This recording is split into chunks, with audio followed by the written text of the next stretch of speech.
എൻ്റെ പേര് ഡോക്ടർ രാജു വർഗീസ് ചെല്ലക്കുടം, മാളക്കാരനാണ്. തീർച്ചയായിട്ടും അഭിമാനമുണ്ട് മാളയിൽ ഇതുപോലത്തെ നല്ലൊരു ഹോസ്പിറ്റലിൽ വരണം എന്നുള്ളത്. ഇനി അനസ്തേസിയയെക്കുറിച്ച് പറയുകയാണെന്നുണ്ടെങ്കിൽ ഞങ്ങളുടെ മോട്ടോ ഇതാണ്: സേഫ് അനസ്തേസിയ, ഏറ്റവും ഒപ്റ്റിമലായിട്ടുള്ള വേദന ഇല്ലാതെ ആ സർജറി നടത്താനുള്ള എല്ലാം കയറി കൊടുക്കുക. അതുപോലെ തന്നെ സേഫ്റ്റിയാണ് ഞങ്ങളുടെ പ്രൈം ക്രൈറ്റീരിയ. ഞങ്ങളുടെ പ്രൈം മോട്ടോ ഞങ്ങളുടെ സേഫ്റ്റിയാണ്. കാരണം വെച്ചാൽ ആ പേഷ്യൻറ്റിനെ നമുക്ക് കണ്ടാൽ മാത്രമല്ല, നമുക്ക് ഒരുപാട് പ്രശ്നങ്ങളുള്ള പേഷ്യൻ്റാണ്. പ്രത്യേകിച്ച് ഒരു സർജറിക്ക് ഒരു പേഷ്യൻ്റ് തിയേറ്ററിൽ വരുമ്പോൾ അതുപോലെ പേടിച്ച് വിറച്ച് അവർക്കാണ് അവർ വരുന്നത്. അവർക്ക് എങ്ങനെയാണോ അവർക്ക് അറിയത്തില്ല. അപ്പോൾ അങ്ങനെ വരുമ്പോൾ അവർക്ക് ഏറ്റവും അവരെ കോൺഫിഡൻസ് കൊടുക്കാം. അവർ നേരത്തെ അവരെ കണ്ട് പ്രീമെഡിക്കേഷനും അതുപോലെ തന്നെ ഇൻട്രാമൊക്കെ തിയേറ്ററിൽ വന്നിട്ട് ആ സർജറിക്ക് അല്ലെങ്കിൽ ആ പ്രൊസീജിയറിന് ഉതകുന്ന തരത്തിലുള്ള അനസ്തേസിയ കൊടുക്കുക, ഏറ്റവും സേഫായിട്ട് അവരെ എക്സ്റ്റുബേറ്റ് ചെയ്ത് ഡിസ്ചാർജ് ചെയ്യുക എന്നുള്ളതാണ് ഞങ്ങളുടെ പ്രൈം ക്രൈറ്റീരിയ. വളരെ സിമ്പിളായിട്ട് പറയുകയാണെങ്കിൽ, ഞങ്ങൾ സാധാരണ അനസ്തറ്റിസ്റ്റിനെ ഞങ്ങൾ കമ്പയർ ചെയ്യണത് ഒരു ഫ്ലൈറ്റിൽ 10, 200, 300, 400 പാസഞ്ചേഴ്സ് ഉള്ള ഒരു ഫ്ലൈറ്റിൻ്റെ പൈലറ്റ്. ഇതാണ് ഞങ്ങൾ.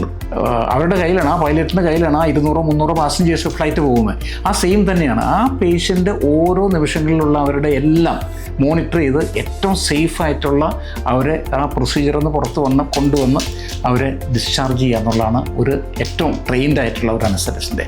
ഒരു കാര്യം ഞാൻ മനസ്സിലാക്കിയതെന്ന് വെച്ചാൽ, നമ്മുടെ നാട്ടിലിവിടെ ഞാൻ ഒരുപാട് നാൾ പുറത്ത് അമേരിക്കയിലും യൂറോപ്പിലെ പല രാജ്യങ്ങളിലും ഗൾഫിലും വർക്ക് ചെയ്ത് ഇവിടെ വന്നപ്പോൾ വെച്ചാൽ, ഇവിടുത്തെ ആളുകൾക്ക് അനസ്തേസിയയെക്കുറിച്ച് വലിയൊരു ജനറൽ നോളേജ് വളരെ കുറവാണ് ഇവിടെ. അവിടെ പുറത്താണെന്ന് വെച്ചാൽ അവർ ഇങ്ങോട്ട് ചോദിച്ചു വരും. പ്രത്യേകിച്ച് അവർ നെറ്റിൽ പോയിട്ട് പല കാര്യങ്ങളും അവർ ഇങ്ങോട്ട് ചോദിച്ചു വരും. അത് കഴിഞ്ഞിട്ട് ഏത് ടൈപ്പ് ഓഫ് അനസ്തേസിയാണ്, എങ്ങനെയാണ് കൊടുക്കുക, എന്ത് പിടിക്കും, എന്താണ് ചെയ്യേണ്ട, പ്രിക്കോഷൻ കാര്യങ്ങളൊക്കെ ഇങ്ങോട്ട് ചോദിക്കും. ആ ഒരു അവയർനെസ് നമ്മുടെ നാട്ടിൽ കുറവാണ്. അത് കുറച്ചുകൊണ്ട് വരുത്തണം, നമുക്ക് കാര്യങ്ങളൊക്കെ വരുത്താം. ഇവിടെ ഞങ്ങളുടെ നല്ലൊരു ഡിപ്പാർട്ട്മെൻറ്റ് ഇവിടെയുണ്ട്. ഞങ്ങൾ ഏറ്റവും ഇതുവരെ ഞങ്ങൾ ഒരു പ്രയാസവും കൂടാതെ ഞങ്ങൾ ചെയ്യുന്ന ഒരു കാര്യങ്ങളൊക്കെയാണ്. എന്ത് വന്നാലും ഞങ്ങളത് തരണം ചെയ്ത് കാര്യങ്ങളൊക്കെ ചെയ്ത് കൊടുക്കുന്നുണ്ട്. എൻ്റെ കൂടെ എൻ്റെ ജൂനിയർ കൊളീഗ് ഉണ്ട്, doctor Afsi. She will talk to you on of other day different topic of anaesthesia related ആയിട്ടുള്ള ഏതെങ്കിലും ടോപ്പിക്കിലായിട്ട്. പിന്നെ അനസ്തേസിയ തന്നെ പല തരത്തിലുള്ളതുണ്ട്. സാധാരണ നിൽക്കുന്ന ചിലതിന് പേഷ്യൻ്റ് നമുക്ക് ജനറൽ അനസ്തേസിയ തന്നെ വേണം. ആ ഉറക്കി കെടുത്തിയിട്ട് എല്ലാ കാര്യം കംപ്ലീറ്റ്ലി നമ്മൾ മെഷീനിൽ, നമ്മുടെ അനസ്തറ്റിക് മെഷീനിൽ നമ്മളിട്ട് അങ്ങനെ ചെയ്യുന്നൊരിതാണ് ജനറൽ അനസ്തേസിയ.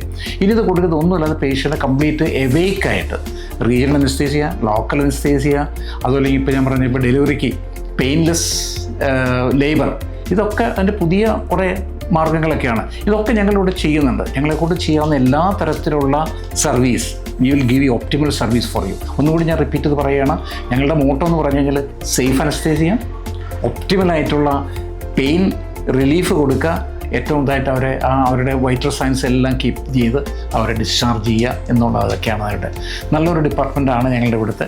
അപ്പോൾ നിങ്ങൾക്ക് എപ്പോൾ വേണമെങ്കിലും നിങ്ങൾക്ക് കോൺടാക്റ്റ് ചെയ്യാം. എന്നെയോ എൻ്റെ കൊളീഗ് ഡോക്ടർ അഫ്സിയെ കോൺടാക്റ്റ് ചെയ്യാം. ഏതെങ്കിലും തരത്തിൽ നിങ്ങൾ ചോദിക്കണം. നിങ്ങൾ ചോദിച്ചാൽ അതിനെക്കുറിച്ച് അറിഞ്ഞിട്ട് നിങ്ങൾ എപ്പോഴും തിയേറ്ററിൽ വരാവൂ. പിന്നെ ഡിപ്പെൻഡ്സ് ഓൺ ദ പേഷ്യൻ്റ്